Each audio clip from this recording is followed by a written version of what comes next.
All right, Great. take it So over. thank you, Gil. Thank you, the organizers, both for the invitation to speak and for putting together this program. I've really enjoyed the talk so far this morning. I even got up, I think, at like 7:30 in the morning to catch a talk. So, you're doing something right if you're getting people up to watch some physics. So the title of this talk is Driven-dissipative Quantum Systems and Hidden Time Reversal Symmetries. I'll tell you about some recent work in my group where we've been exploring new ways to come up with exact descriptions of non-trivial quantum-driven dissipative dynamics. And we've stumbled upon a kind of symmetry that at first glance, I think is not particularly obvious, that really enables some surprising exact solutions of a variety of different kinds of systems. And so we call this symmetry a hidden time reversal symmetry. And what I hope to do in this short talk is explain exactly what I mean by that. You can think of it as a kind of formulation, a quantum formulation of detailed balance that turns out to have utility. So this particular definition of what does it mean for a quantum system to satisfy detailed balance, it's directly connected to a really powerful way of deriving exact solutions. And so I hope to give you a flavor of what exactly is this symmetry, how does it turn out to be useful, how does it lead to exact solutions, and maybe most importantly, this isn't just something for theorists. There are direct experimental things you can measure to probe this surprising symmetry. So let me start just by emphasizing the people who really did the work. The work I'll tell you about was really driven by two graduate students in my group, sort of David Roberts and a newer student, Andrew Lingenfelter. And if you want to learn more about this work, David will be giving a short talk in the Young Researchers session tomorrow. Okay, so let's start with a cartoon that motivates this talk, maybe motivates a lot of talks in this workshop. We would like to understand driven dissipative quantum systems. So here's my theorist cartoon of the kind of system we care about. I have some system, maybe first described by a closed Hamiltonian. Maybe it's complicated because I have strong nonlinearities. I have strong interactions between particles. I drive the system. That could mean an explicit time dependence in the Hamiltonian. It could mean terms in the Hamiltonian that don't conserve particle number. And then we balance that driving with some sort of dissipation. And in this talk, it's exclusively going to be dissipation described by a Lindblad-Masker equation. So there are many things we could ask about this sort of interplay. One thing we could ask is, what is the steady state? So in the steady state at infinite times, the driving and dissipation will sort of balance one another. What are the properties of this in general non-thermal state? And the question is, can we say something exact without having to make recourse to the usual approximations? So not doing perturbation theory, assuming high temperature mean field theory, exactly. And we have some, vague sort of reason to be optimistic. We know for closed systems, there are examples of non-trivial, strongly interacting systems where exact solutions are possible, right? This is the domain of integrable systems, beta-ansatz methods. Is there something like that we could do for this style of problems? So spoiler alert, I will not be telling you about a driven dissipative version of beta-ansatz. There's, of course, lots of beautiful work in that direction. I'm going to tell you about something that, in some sense, is spiritually sort of related, right? Surprising, non-obvious symmetries that enable exact descriptions. So I know this talk, or this conference is really focused on many body systems. What I'm going to do here, though, is focus on a simple system, a single body system that's still non-trivial. We'll learn something very general from this system that we then hope will be a tool for a vast number of other systems.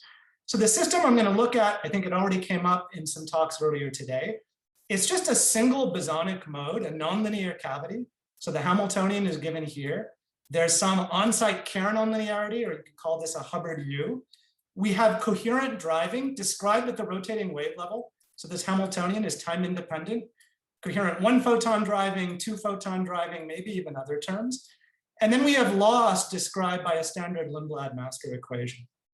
1-photon loss and 2-photon loss. Okay, so this is in general, a kind of complicated system. We're not going to assume that the nonlinearity is big or weak. We're not going to assume that the drives are really strong, that some sort of semi-classics is sort of valid. What we'd like to understand is, what is the steady state of this system, right? And so something that's been known, for almost 40 years, you can exactly solve for the steady state of this. And so this is sort of like an early triumph of sort of quantum optics. there are these amazing solutions that go back to the early 80s from Drummond's and Wall's, where, long story made short, you can take this Lindblad-Master equation, map it on to a kind of classical Fokker-Planck equation using phase-space methods from quantum optics, and you can solve that exactly. And if there's one thing you know about these exact solutions, they're not incredibly transparent. So here is what that exact solution looks like. This is the steady state density matrix for this mode. It's Fock state elements. It's an infinite sum of special functions. So cool, you can get exact solutions. What exactly you do with that is another question. There's another way of getting exact solutions for this system that in a sense is more physically transparent. And this is what we like to call the coherent quantum absorber method, really something that was first outlined in this paper from Kai Stanagal, Peter Rabel, and Peter Zoller. We sort of generalized it in this recent paper. The idea is, okay, look, I want to solve for the steady state of this system. Let me model the dissipation in terms of a chiral waveguides. So the dissipation is going to be modeled as a unidirectional waveguide. I can then put whatever I want downstream, so some fictitious system, a fictitious cavity. And the idea is by picking that fictitious cavity in a very, very clever way, the entire system will settle into a simple, pure state. That is going to let you understand the steady state density matrix of the system you want. Because anything you put downstream here cannot affect the system of interest. And this would really be the topic of another talk, so I'll just mention it briefly. The nice thing about this method is it doesn't just give you exact solutions, it gives you useful exact solutions. So for this model and sort of adding nonlinear loss, this is the thing we generalized last year, what does the exact solution give you? It gives you basically an analytic form for a kind of wave function in phase space that controls what the steady state looks like in phase space. So this is what's known as a Siegel-Bargmann sort of wave function. Again, really encapsulating a lot of different work. The analytic solution here really teaches us things. There's two dimensionless parameters that control the physics, something involving the drive detuning, something involving the drives. Here's that kind of phase diagram. Anytime one of these two parameters is an integer, something interesting happens. Okay, and if there's time in the questions and you want to know more, I can tell you more about this. The upshot is this isn't just some analytic solution that you feel good about deriving as a theorist. This is something you can use to sort of gain new physical intuition. So here are new kinds of photon blockade effects, new kinds of bistability. Okay, but the point of this talk is actually, what is it that makes this system solvable? If we understood that, maybe we could generalize that to a much, much wider class of systems. And the one mysterious thing is, okay, this system here, you can always use these tricks to exactly find a solution. There are certain cubic driving terms you can add that still work, you can still solve. There are other cubic driving terms, like this A-dagger cube plus Hermitian conjugate, where you can no longer find a solution, right? So it's not some obvious symmetry, or at least not one that any of us have been able to sort of uncover. So what is it that's actually controlling the ability to find these solutions? It turns out there's a notion of time reversal symmetry here, hence the title of my talk, that turns out to be useful. So we know how to think about time reversal classically. We know how to think about it quantum mechanically for closed systems in terms of some anti-unitary operator T. The question is, what's a useful way of thinking about time reversal in the context of an open quantum system, in the context of a Lindblad-Master equation? Okay, and so to tell you what I think is a useful way in terms of connecting with these exact solutions, a really quick refresher of how we might think about time reversal symmetry in a classical open system. So imagine I have a classical system just described by a classical master equation. So I have some microstates, these 1, 2, and 3s. I have probabilities to be in one of those microstates at any given time. I have transition rates. Maybe even I have a notion of time reversal, right? So for each one of these microstates I, there's some time reverse partner. So in the classical context, the famous and standard detailed balance condition is this sort of balancing of fluxes in the steady state. These are the steady state probability distributions. We're balancing probability fluxes between time reverse transitions. This condition of classical detailed balance immediately implies a kind of correlation function symmetry in the steady state that people often refer to as a kind of Onsager time symmetry.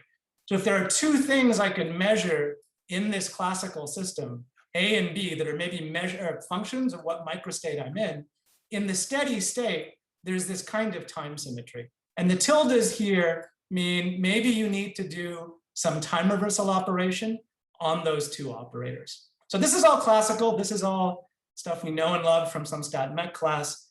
How do you generalize this to the quantum realm? And of course, there's an enormous body of work and literature looking at this. There's, I would say, no unique definition.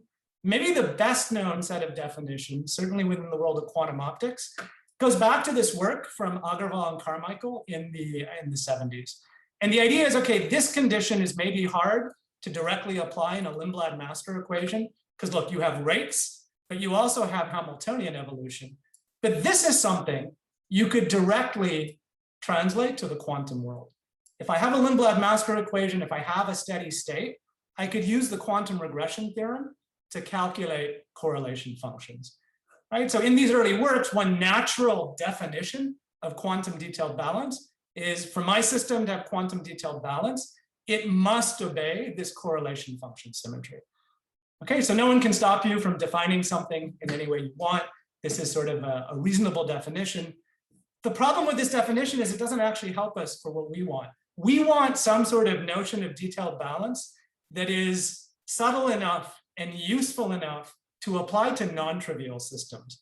So something that has also been known since the 70s, the only systems that can satisfy this notion of detailed balance are systems where the steady state of the master equation commutes with the Hamiltonian, right? So the only time you can satisfy this, your steady state has no coherences between energy eigenstates. Okay, so that's all this is like 1970s style detailed balance. Let's try to talk about a 2020 version of detailed balance. And to do that, let me first introduce a really wacky way to think about classical detailed balance. Okay, and there's a reason for doing this. So here again is my classical system. I have a classical master equation, transitions between these states. Let's make a copy of that. So exactly the same set of microstates for some new system B. System B will have no transitions, no dynamics. Okay, so now what I'm going to do is take this composite system and start in a correlated state. So at t equals 0, the A system is just in its steady state, and the B system is completely correlated with whatever microstate the A system is. So if the A system is in 1, the B system is in whatever the time reverse partner of 1 is. Okay, so why am I doing this? Well, look, it turns out a completely equivalent way of phrasing classical detailed balance is to write this correlation function symmetry. Okay, so for t greater than 0, again, I'm comparing correlation functions where either I measure x at the later time or I measure y at the later time. But x now is always, or the quantity measured at some time t is always measured on the A system that's evolving. The quantity measured at the earlier time is always measured on this reference system. Okay, so when you do this classically, you gain nothing more. It's a more confusing way of defining detailed balance. This now gives you a pathway to define something new quantum mechanically. So at the heart of this way of thinking about classical detailed balance is this classically correlated state. Let's take our quantum system with this Lindblad master equation. Let's again imagine doubling things. Let's again imagine having a copy of our system with no dynamics. But let's replace this classically correlated state with a quantum correlated state. So here's the A system. This is the steady state density matrix of the A system. Here's the B system. So here's an entangled thermofield double of the state. And now to construct this correlated state, I have to guess what is the relevant notion of time reversal symmetry. Okay, so now I'm just kind of copying this definition here. We have this quantum correlated state. We've guessed a version of detailed balance. I'm going to define quantum detailed balance by insisting this condition is true. So just to be explicit, you start with— Sorry to interject, 5 minutes? 5 minutes, perfect, yeah. Thanks. You start with the quantum system of interest. You imagine diagonalizing, getting it steady state. You construct this thermofield double state. You're guessing, oh, I think this time reversal symmetry operator is relevant to my system. You now construct this, this doubled system. It's prepared in this state, only A has any dynamics. And you then say, my system has quantum detailed balance. This T describes the symmetry of my system if this condition holds. And again, you're measuring something on the evolving A system, something on the unevolving B system on this side. You're flipping things around over here. Okay, so at this point, this seems really, what on earth am I doing? And again, no one can stop you from making definitions. I should stress there are many, many definitions of quantum detailed balance in the mathematical physics literature. This is just one of many, right? The interesting thing is this is going to directly be related to our ability to find exact solutions. Okay, so the first thing I can just tell you briefly, here's 1970 style detailed balance. Here is our new definition. The first thing is this is actually much more general. Long story made short, the world's simplest driven-dissipative quantum system, a single Rabi-driven qubit in the rotating wave approximation with loss. This does not satisfy 1970s detailed balance. It does satisfy this new condition. This is what that detailed balance, this hidden time reversal symmetry operator is. You have correlation functions that have symmetry when you look at them in this way. But the real thing I want to stress in the 3 minutes or so I have left is, okay, this notion of hidden time reversal symmetry, this thing on the right box here, lets us connect lots of things. David in his talk will tell you about connections to methods in quantum optics. What I want to tell you is this symmetry is directly related to this perfect absorber solution method. Okay, and so this is kind of a theorem and really the upshot of the preprint that I launched the talk with. Imagine now you start with an arbitrary Lindblad-Master equation. There's a Hamiltonian, there's some set of jump operators. Here's the Lindblad-Master equation. You would like to solve it in this clever way, where you represent each of these different dissipative processes as a coupling to an independent chiral waveguide, right? So what you want to do is you want to find some auxiliary system that you put downstream that you couple to those waveguides in some clever way. So these are the jump operators for this auxiliary system. You want the whole thing to relax into a pure steady state. So in general, you can always do that. In practice, what is this Hamiltonian? What are these operators? They're arbitrarily complicated. Okay, so the theorem is basically if this hidden time reversal symmetry holds, if there's a meaningful anti-unitary T in the way I've told you, then you are always guaranteed to be able to find this absorber system in a very, very simple way. Its Hamiltonian is just minus the original system Hamiltonian. The jump operators that describe the coupling here are basically just linear combinations of your original jump operators. There's some unitary matrix that comes in to define that.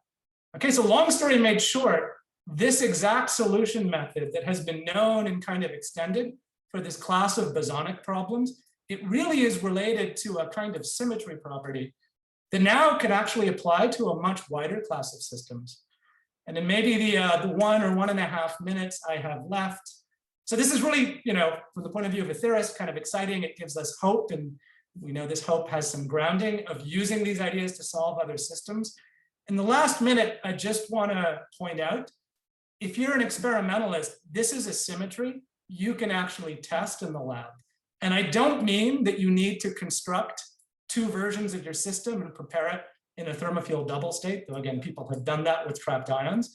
Even if you just stick to 1 copy of your system, and here for concreteness, it's one of these driven nonlinear cavities, this hidden time reversal symmetry guarantees that a special subset of correlation functions will have this Onsager symmetry. So if you pick some random correlation function, so this is like x squared, p squared, this is that red curve here, it is not symmetric as a function of t. And basically t and negative t is just, do I measure this later or do I measure this later? But if you have this hidden time reversal symmetry, there are some correlators that you can predict ahead of time that are guaranteed to be symmetric. Okay, and then the last thing I'll say, and then I can take questions. You can even have funkier things you can talk about let's use it in a loose term, like phase transitions, where this hidden time reversal symmetry can actually be broken. So in this system, I can ask, is this correlation function symmetric or not? That's what's being plotted here. What if I add thermal fluctuations to the model? There's sort of a very clear temperature scale where you lose the correlation function symmetry. It looks like that hidden time reversal symmetry has been lost. So the thing I want to stress here is this isn't just some theoretical trickery. The theoretical trickery is nice if we can describe things exactly. There's really a set of concrete predictions. You can go look at your system and test, does it have this hidden time reversal symmetry? If it does, can I break it by varying parameters? So let me just flash up my conclusions. Hopefully I gave you a flavor of what this is about. Let me remind you about David Roberts' short talk tomorrow, and I will stop and take questions. Thank you.